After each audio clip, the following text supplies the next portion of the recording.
Welcome सभी को। झारखंड में आगामी प्रतियोगिता परीक्षा की तैयारी कर रहे सभी छात्रों का एक बार मैं पुनः स्वागत करता हूं।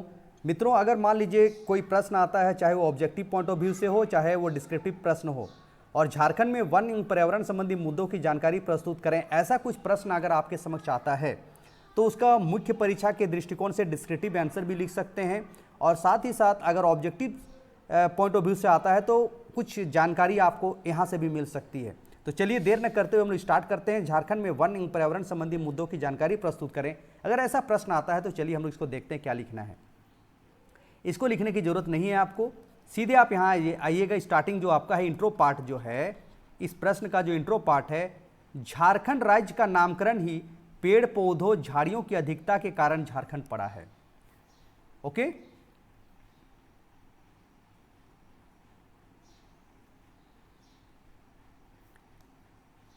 प्रकृति द्वारा झारखंड को एक बहुमूल्य उपहार प्राकृतिक वनों के रूप में मिला है।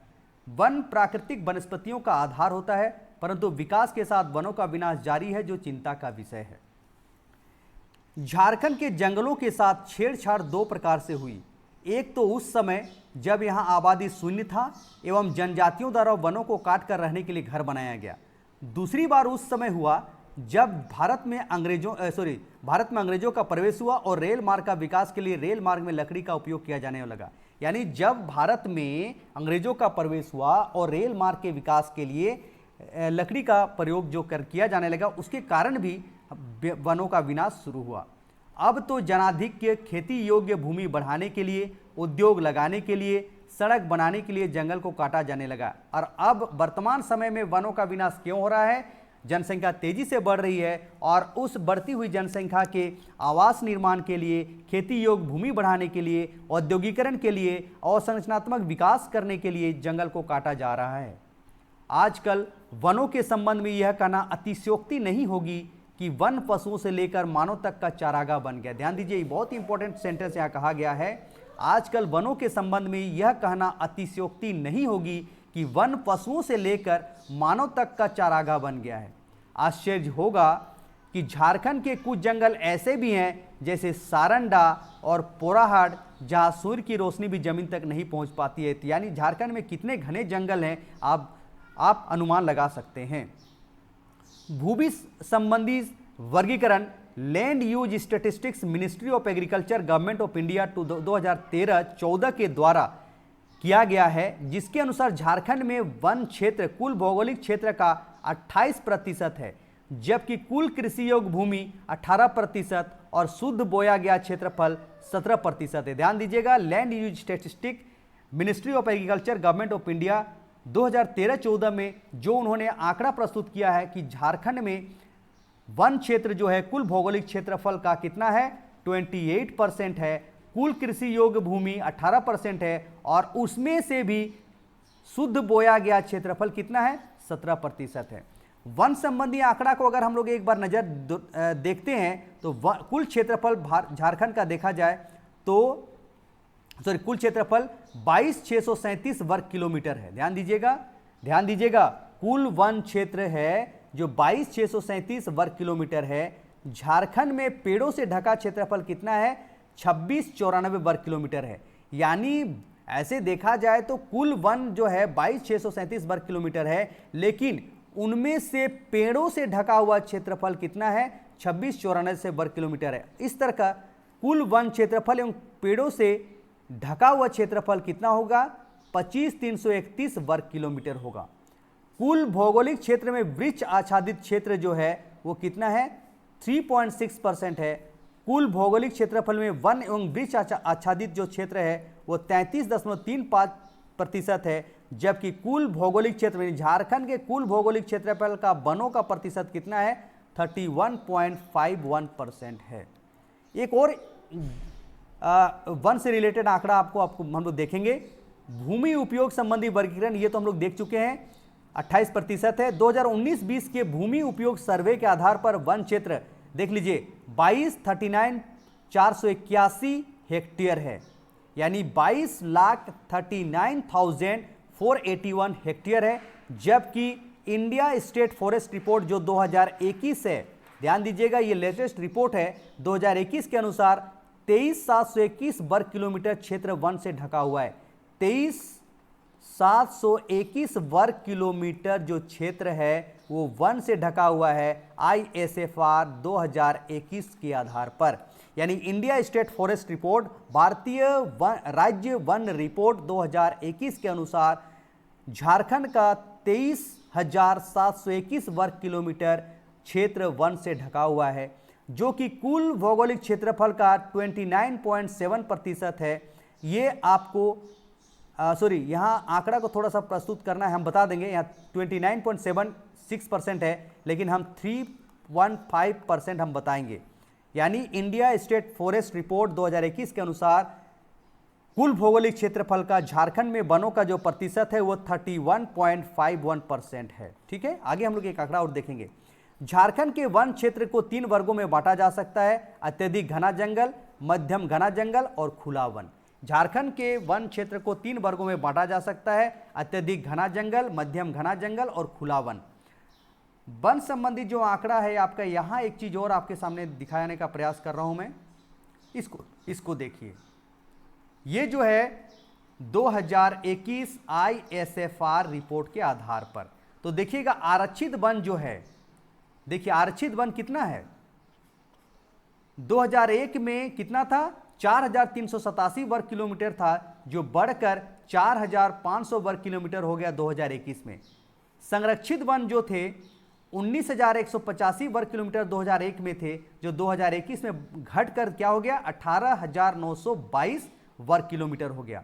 अवर्गीकृत वन जो है, जिसको किसी भी आरक्षित और संरक्षित कैटेगरी में नहीं रख पाए हैं, वे 2001 में 33 वर्ग किलोमीटर हुआ करते थे, जो कि 2021 में कितना हो गया? 1,696 वर्ग किलोमीटर हो गया। कुल वन क्षेत्र कितना है देख लीजिए, 25,118 वर्ग किलोमीटर है। और कुल ये यहां आ जाना चाहिए, ये यहां आएगा। कुल भौगोलिक क्षेत्रफल का वन का जो प्रतिशत है वो कितना है? 31.51 यानी 31.51 वर्ग किलोमीटर। तो देखिए पहले 29.6% हुआ करता था, प्रतिशत में है ये, जो कि अभी कितना है? 31.51 प्रतिशत है। तो वर्तमान समय में झारखंड में कुल भौगोलिक क्षेत्रफल का वनों का जो प्रतिशत है वो कितना है? 31.51 है। अब यहां एक चीज देखिए, यहां हमने एक चीज गौर किया था, यहां कितना वर्ग किलोमीटर है देख लीजिएगा, 25,118 है ना।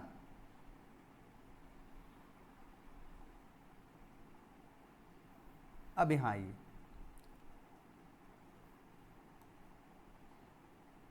ये जो दिखा रहा है देखिए, ISFR 2021 के अनुसार, ठीक है,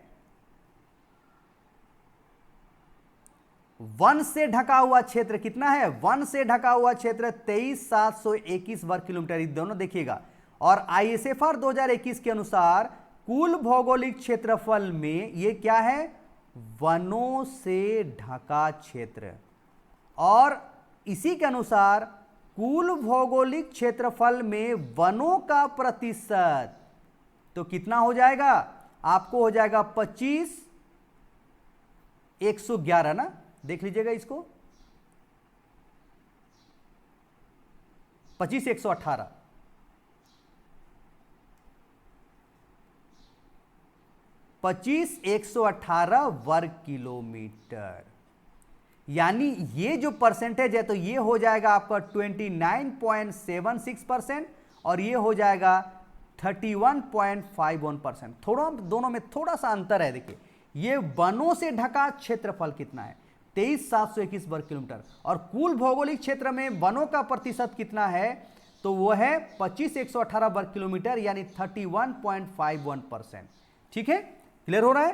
तो ये जो हमारा 2001 में जो था 29 पॉइंट कितना था, देखिए ये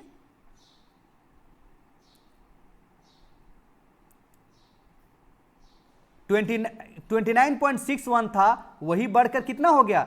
31.51% हो गया, यानी 31.51% हो गया। तो ऊपर की तालिका से स्पष्ट है झारखंड में वन क्षेत्र लगातार बढ़ रहा है। 2001 की तुलना में वर्तमान 2021 में कितने प्रतिशत की वृद्धि हुई है वन क्षेत्र में?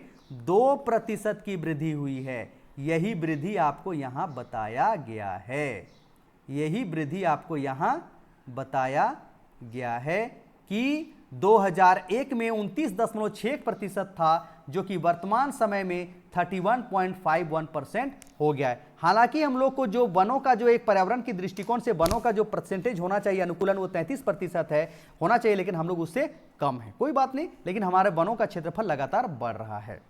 आगे हम लोग आते हैं वन नीति।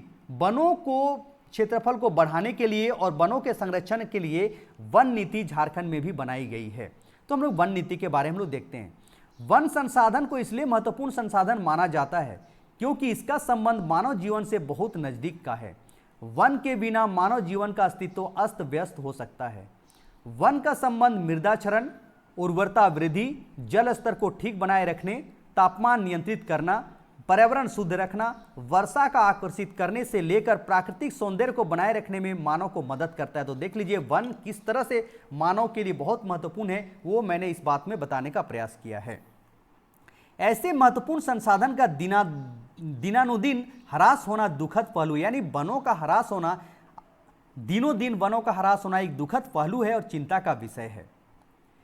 30-40 वर्ष पूर्व जहां 45% भाग पर वन था, जो आज घटकर कितना प्रतिशत हो गया है? 29% में सीमित हो गया है। किसी भी क्षेत्र में वन का जो आदर्श सीमा होता है वह कुल भौगोलिक क्षेत्रफल का कितना प्रतिशत होना चाहिए? 33% होना चाहिए।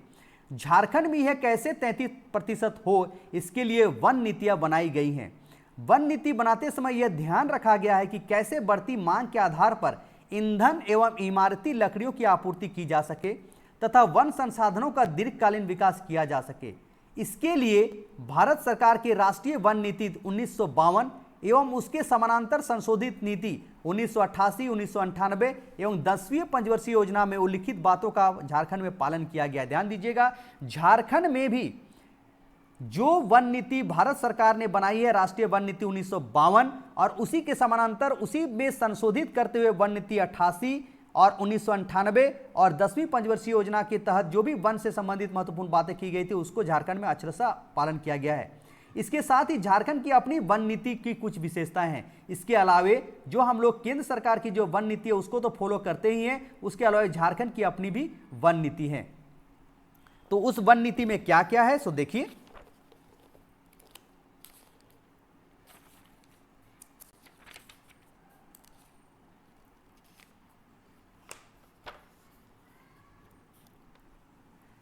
तो झारखंड में जो केंद्र सरकार की जो वन नीति है उसके अलावा भी झारखंड की जो वन नीति बनाई जाती है उसमें किस बात का ध्यान रखता है, उसमें क्या इंपॉर्टेंट बातों को ध्यान में रखा जाता है, वो देख लीजिएगा। प्रत्येक गांव में एक वन समिति होगी जिसमें प्रत्येक परिवार का एक सदस्य होगा। ध्यान दीजिएगा, प्रत्येक गांव में देखिएगा वन नीति बनाई गई है, वन संरक्षण के लिए बनाई गई है, और जिसमें प्रत्येक परिवार के एक सदस्य होते हैं और वे सदस्य क्या करते हैं, जब भी उनकी बारी आती है वनों की संरक्षण के लिए, वे जाते हैं वनों की रखवाली करने के लिए, तो उनका एक रूटीन बना हुआ रहता है कि आज इन परिवारों के सदस्य जाएंगे, आज इन परिवारों के सदस्य जाएंगे। तो ऐसा वन समिति करती है। जंगलों का विकास ग्रामीणों द्वारा किया जाएगा तथा वन उत्पादों से होने वाली आय का वितरण उन्हीं सदस्यों में किया जाएगा। यानी देखिए, किसी भी गांव के समीप जो भी वन है उसका संरक्षण वहां के निवासी ही करेंगे, उस आसपास के निवासी करेंगे और वे जंगलों का विकास करेंगे। प्रत्येक परिवार के एक सदस्य उसके क्या होते हैं, सदस्य होते हैं, और वे मीटिंग में जब भी या उसके संरक्षण के लिए जाते हैं तो उनके सदस्यों का जिस दिन भी रूटीन में आती है, जाने के रूटीन बनाया रहता है कि आज इतने परिवारों के सदस्य को वन रखवाली में जानी है, कल मंडे को इतने, ट्यूसडे को इतने, इस तरह से बनाया हुआ रहता है। और वनों से जो भी उत्पाद होगा उनका उन्हीं परिवार के सदस्यों के बीच में आय का वितरण किया जाएगा। ठीक है। ग्रामीणों की आवश्यकता अनुसार वृक्षारोपण का कार्य किया जाएगा। यानी ग्रामीण को जिस भी वृक्ष की से फायदे की उम्मीद की जाती है, उन्हीं वृक्षों का या उन्हीं पौधों का वृक्षारोपण, उन्हीं से संबंधित वृक्षों का क्या किया जाएगा, वृक्षारोपण किया जाएगा। वनोत्पादों की सरकारी एजेंसियों के माध्यम से बेचकर क्या किया जाएगा, वन प्राप्त किया जाएगा। ठीक है। यानी वन उत्पाद से जो भी राशि प्राप्त होगी वो एजेंसियों के द्वारा ही बेचा जाएगा। खाली स्थान पर वृक्षारोपण का कार्य ग्रामीणों द्वारा ही किया जाएगा। पूरे राज्य में लगभग 200 वन समितियों का गठन किया गया। देखिए तो ये झारखंड में स्पेशल वन से संबंधित जो भी है विशेषताएं हैं। ठीक है,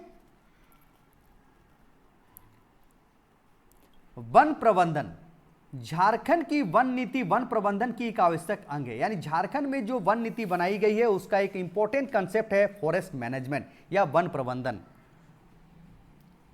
वन प्रबंधन का तात्पर्य है किसी भी क्षेत्र में वन के आदर्श प्रतिशत 33% को प्राप्त करना या उससे बनाए रखने के लिए किए जाने वाले उपाय एवं व्यवस्था एवं नीतियों से है। यानी वन प्रबंधन से तात्पर्य यही है कि किस तरह से हम 33% के जो भौगोलिक क्षेत्रफल का के 33% भाग पर वन पाया जाना चाहिए, तो उसको हम कैसे प्राप्त करें, और प्राप्त अगर कर लिए तो उसको हम लोग बनाए रखें, उससे कम होने नहीं दें।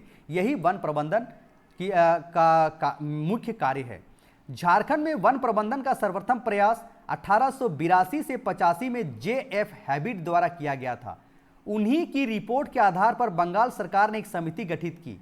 आजादी के समय भारत के कुल वन के 95% पर निजी व्यक्तियों का अधिकार था, जिसे बाद में सरकारीकरण किया गया। यानी ध्यान दीजिएगा, आजादी के समय यानी 1947 के आसपास भारत के कुल वन के 95% भाग पर निजी व्यक्तियों का ही अधिकार था, जिसे बाद में क्या किया गया, सरकारीकरण किया गया। इसके बाद से लगातार वनों का प्रतिशत घटता जा रहा है। वर्तमान में 29.6% वनों का हिस्सा है। ऐसे में राज्य में 33% या उससे अधिक वन क्षेत्र बनाने के लिए वन प्रबंधन की आवश्यकता है। हालांकि ये 29.61 आज के डेट में या ISFR जो रिपोर्ट है 2021 का, उसके अनुसार इतना परसेंटेज हो चुका है, 31.51% हो चुका है। फिर भी हम लोग 33% के लक्ष्य से अभी भी पीछे हैं।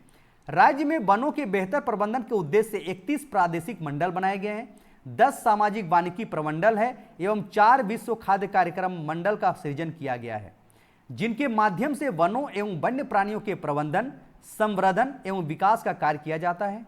झारखंड राज्य में वनों के प्रबंधन का दायित्व प्रधान सचिव, वन, पर्यावरण एवं जलवायु परिवर्तन विभाग के अतिरिक्त, ध्यान दीजिएगा, झारखंड राज्य में वनों के प्रबंधन का दायित्व किसके है, प्रधान सचिव, चीफ सेक्रेटरी, वन, पर्यावरण एवं जलवायु परिवर्तन विभाग के अतिरिक्त भारतीय वन सेवा के पदाधिकारी, राज्य वन सेवा के पदाधिकारी, वनों के क्षेत्र पदाधिकारी, वन परिसर पदाधिकारी, वन उप परिसर पदाधिकारी का है। यानी किस तरह से झारखंड में वनों के प्रबंधन का दायित्व इतने सारे अधिकारियों के तहत इनका क्रोनोलॉजिकल ऑर्डर में इनको रखा गया है, ये देखते हैं। विभाग में वनों के प्रबंधन, संवर्धन, संरक्षण, सुरक्षा तथा विकास योजनाओं के कार्यान्वयन हेतु प्रधान मुख्य वन संरक्षक यानी PCCF, principal chief of conservation of forest PCCF कहा जाता है, रखा गया है। झारखंड में इनका पोस्ट है। आगे देखते हैं वन प्रबंधन से संबंधित। राज्य में 10,903 संयुक्त वन प्रबंधन समितियां गठित की गई है एवं वनों के विकास एवं संरक्षण हेतु योजनाओं के क्रियान्वयन के लिए राज्य के सभी प्रादेशिक वन प्रमंडल में 35 वन विकास अधिकरण का गठन एवं निबंधन कार्य पूर्ण किया गया है। 9 लाख हेक्टेयर बंजर भूमि पर वन रोपण का कार्य किया गया है। बिरसा कृषि विश्वविद्यालय महाविद्यालय में वन प्रबंधन प्रशिक्षण के लिए वानिकी संकाय स्थापित किया गया है। 10वीं पंचवर्षीय योजना में 34-24 यानी 3,424 वर्ग किलोमीटर क्षेत्र में वन लगाने का लक्ष्य रखा गया है। स्थायी पौधशालाओं का निर्माण किया गया है। निजी भूमि पर वृक्षारोपण को बढ़ावा देने के लिए मुख्यमंत्री जन वन योजना शुरू की गई है। ध्यान दीजिएगा, मुख्यमंत्री जन वन योजना, निजी भूमि पर वृक्षारोपण को बढ़ावा देने के लिए मुख्यमंत्री जन वन योजना भी शुरू की गई है। बांस वृक्षारोपण को बढ़ावा दिया जा रहा है।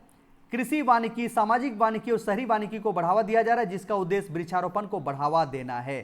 कृषि वानिकी में क्या किया जाता है, किसानों को कृषि कार्य करने के साथ साथ फसल लगाने के साथ साथ मेड़ों में वृक्ष लगाने के लिए प्रयास किया जाता है। सामाजिक वानिकी, सोशल फॉरेस्ट्री में क्या किया जाता है, कृषि वानिकी के साथ साथ सोशल फॉरेस्ट्री यानी समाज के लोगों को वन या वृक्षारोपण के प्रति जागरूकता बढ़ाया जाता है।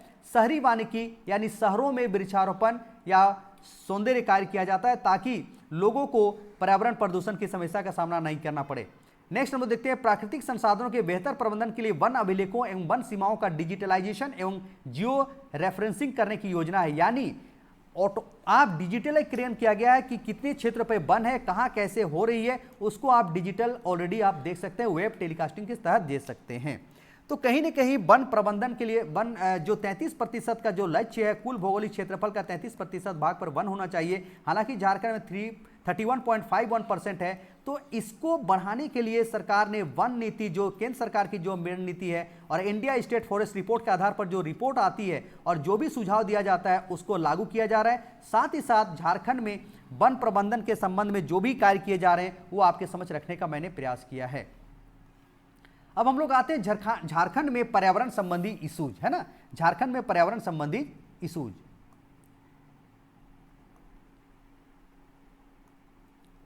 झारखंड में पर्यावरण संबंधित इशूज हम लोग देखते हैं। तो आपको पता है पर्यावरण किसको कहते हैं, क्या है, इसके बारे में आपको जानकारी है। तो हमारे जीवन को प्रभावित करने वाले सभी जैविक और अजैविक तत्वों के समुच्चय को पर्यावरण कहते हैं। तो देखिए, इसके पहले थोड़ा सा आपको लिखना पड़ेगा। यहां क्या लिखना पड़ेगा, पर्यावरण का थोड़ा सा परिभाषा देना है। हमारे जीवन को प्रभावित करने वाले सभी जैविक एवं अजैविक तत्वों के समुच्चय को क्या कहा जाता है, पर्यावरण कहते हैं। जब भी हम लोग जैविक संगठन या जैविक तत्व बोलेंगे तो इसमें क्या आएगा, जितने भी सूक्ष्म जीवाणु हैं, जितने भी सूक्ष्म जीवाणु हैं या और जितने भी सची जीव जंतु पाए जाते हैं पृथ्वी पर, और पेड़ पौधे। और अजैविक तत्व जब भी बोलेंगे तो अजैविक तत्वों में हो गया मृदा, पठार, पर्वत, ये सभी जो हैं अजैविक घटक के रूप में रखते हैं, जिसमें जीवन नहीं पाया जाता है। आप समझ सकते हैं। अब देखिए, ये आप लोगों को लिखना है स्टार्टिंग में, हमारे जीवन को प्रभावित करने वाले सभी जैविक और अजैविक तत्वों के समुच्चय को पर्यावरण कहते हैं। जैविक तत्वों में निम्नलिखित शामिल है और अजैविक तत्वों में निम्नलिखित शामिल है। झारखंड में भी जो पर्यावरण के जो घटक होते हैं उसको हम लोग इस तरह से बांट सकते हैं, भौतिक घटक, सांस्कृतिक घटक और जैविक घटक। ठीक है, भौतिक घटक में क्या आते हैं, पार्थिव घटक और जलवायुगत घटक। पार्थिव घटक में मैंने बता दिया, पठारी, पहाड़ी, मैदानी भू संरचना, खनिज, जल राशियां, सामुद्रिक जल, ये सभी आते हैं। सांस्कृतिक घटक में आर्थिक परिस्थितियां, तकनीकी विकास, जनसंख्या का स्वरूप, धर्म और दर्शन, रीति रिवाज, व्यवसायिक ढांचा शामिल हैं।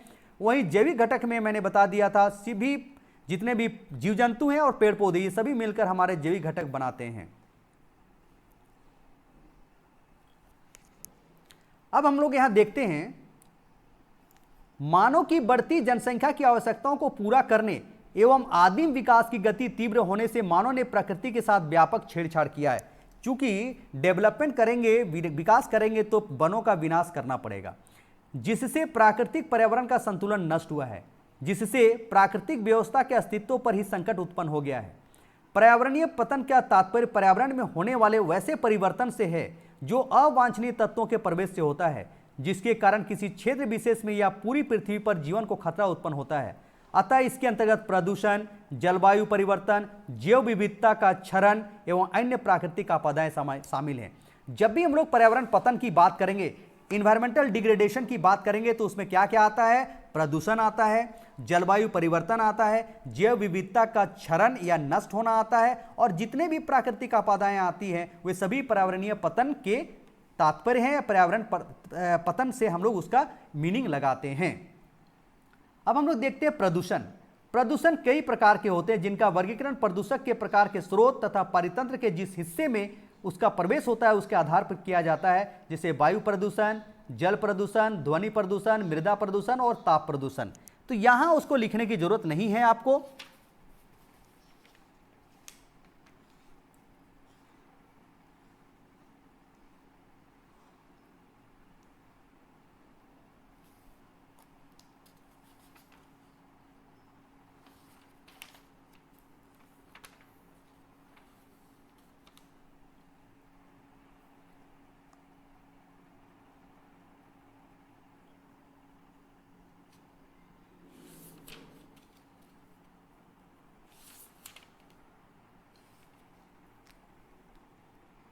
तो झारखंड में जो पर्यावरण प्रदूषण है, देखिए यहाँ तो हम लोग प्रदूषण के बारे में देखें, इतने सारे हम लोग प्रदूषण होती है, ये तो आपका जनरल कंसेप्ट है।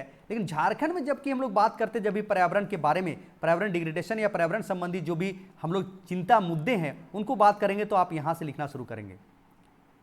तो झारखंड की जलवायु तथा उसकी भौगोलिक स्थिति झारखंड को जैव विविधता में काफ़ी धनी राज्य बनाता है। झारखंड की जो जलवायु तथा उसकी भौगोलिक स्थिति है झारखंड को जैव विविधता में काफ़ी धनी बनाता है। झारखंड के जंगलों में कई तरह के पेड़, औषधीय पौधे, घास, फूल इत्यादि मौजूद है। यहाँ पर पिठोरिया घाटी, पतरातू घाटी, नेतरहाट की पहाड़ी, सारंडा का जंगल, पारसनाथ की पहाड़ी, दलमा पहाड़ी इत्यादि जैव विविधता से पूर्ण स्थान पाए जाते हैं।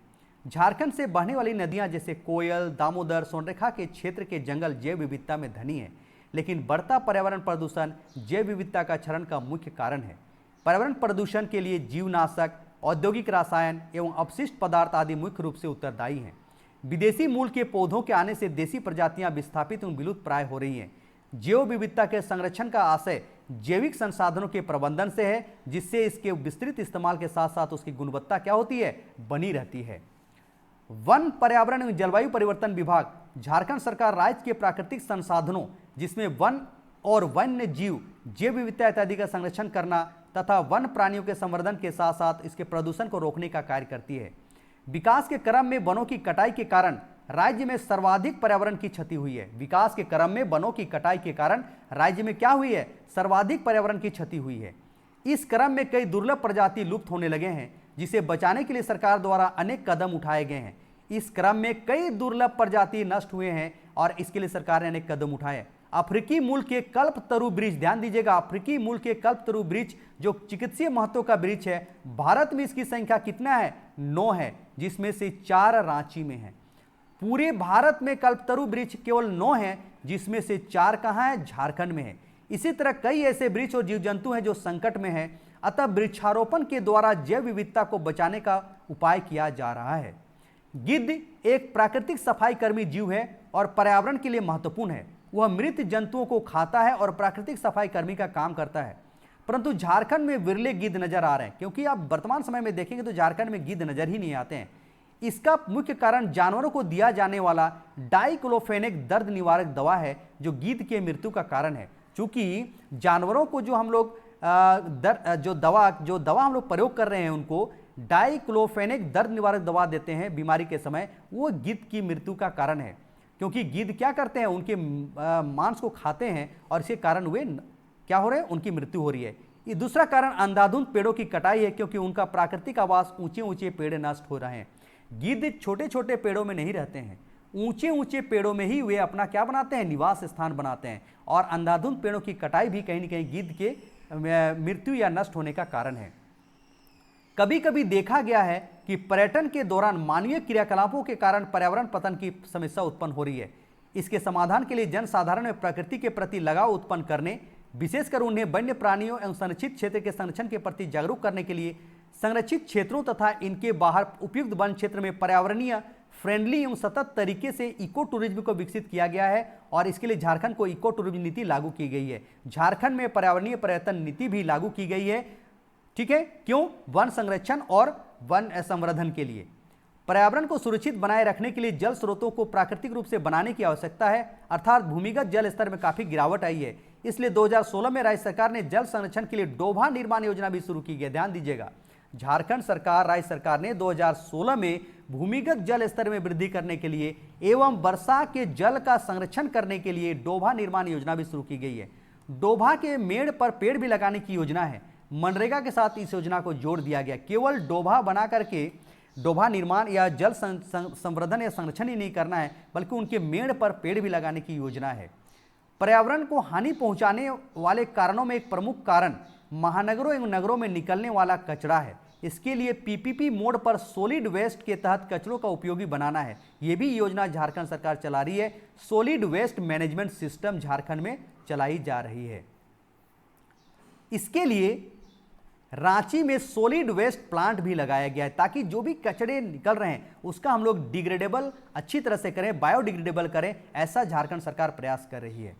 इस प्रकार झारखंड में पर्यावरण की समस्या को समझा गया है, यानी इन्वायरमेंट के महत्व को समझा गया है और उस पर जो क्षरण हो रही है, क्षति हो रही है, उसको समझा जा रहा है। क्योंकि बिना पर्यावरण के अस्तित्व के मानव का कुछ अस्तित्व नहीं है, बिना पर्यावरण के अस्तित्व के मानव का अस्तित्व नहीं है। सरकार और झारखंड राज्य प्रदूषण नियंत्रण बोर्ड दोनों इस ओर प्रयासरत रहे। झारखंड और न केवल सरकार बल्कि झारखंड राज्य प्रदूषण नियंत्रण बोर्ड पर्यावरण को संरक्षण की लगातार प्रयास कर रही है। तो इस तरह से हम लोग देखते हैं झारखंड में जो पर्यावरण है और पर्यावरण के महत्व को समझा जा रहा है और उसके लिए दिन प्रतिदिन नए नए योजनाएं भी बनाई जा रही है। सरकार उसके लिए प्रयासरत है। झारखंड राज्य प्रदूषण नियंत्रण बोर्ड लगातार इस पर काम कर रही है। साथ ही साथ नगर निगम भी है, जितने भी अधिसूचित क्षेत्र समिति हैं, वहाँ के जो भी पदाधिकारी हैं, प्रशासनिक इकाई हैं, ये वन संरक्षण को बढ़ावा देने के लिए प्रयासरत है। तो मित्रों, इतना अगर आप लिखते हैं, जितने बातें मैंने अगर अभी कही है, तो आपको अगर ये प्रश्न आता है, अगर इस तरह का प्रश्न आता है झारखंड में पर्यावरण और वन संबंधी जो भी मुद्दे हैं उसकी जानकारी प्रस्तुत करें या उस पर एक निबंध लिखें, तो आप लिख सकते हैं। तो इसको लिखने के लिए सबसे पहले इंट्रो पार्ट में आपको इतना सारा चीज़ें लिखना है। देख लीजिए एक बार, मैं फिर से रिवीजन कर रहा हूँ, इतने सारे चीज़ों को लिखना है। उसके बाद आपको यहाँ आना है, वन क्षेत्र के बारे में लिखना है। वन क्षेत्र के बारे में लिखने के बाद आपको वन नीति के बारे में आना है। वन नीति को लिखिएगा आप। वन नीति को लिखने के बाद आपको यहाँ तक आ गए वन प्रबंधन के बारे में, झारखंड में वन प्रबंधन से संबंधित जो भी चीज़ें हैं उनको आपको लिखना है। और उसके बाद आपको पर्यावरण संबंधी बातों को लिखना है। तो पर्यावरण संबंधी जब भी बातों को लिखिएगा,